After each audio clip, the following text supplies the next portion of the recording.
Et donc, de facto, qui contrôle l'Internet contrôle à la domination militaire. Et on l'a vu en Ukraine, où une partie des infrastructures ukrainiennes ont été préservées sur les clouds, notamment d'Amazon et de Microsoft.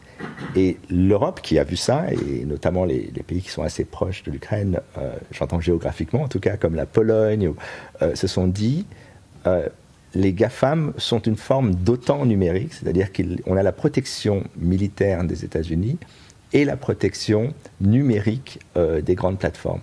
Et donc, ce qui est compliqué, c'est qu'à la fois, on devait expliquer aux grandes plateformes, vous ne pouvez pas tout faire. Et il y a des règles, d'ailleurs, il y a le DMA, le DSA, le RGPD, mais en même temps, on a besoin de vous au cas où il y a un problème. Et ce qui est intéressant, c'est que quand Trump, effectivement,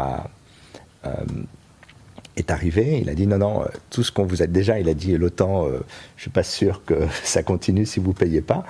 Et donc, cette incertitude en Europe, qui n'a pas été prévue, c'est-à-dire que nos dirigeants européens ont absolument tout prévu, sauf le fait que les États-Unis allaient peut-être se retourner contre leurs intérêts primaires, que ce soit en défense, que ce soit en énergie, puisqu'aujourd'hui on est dépendant du gaz américain, après avoir été dépendant du gaz russe, donc on a juste changé de dépendance.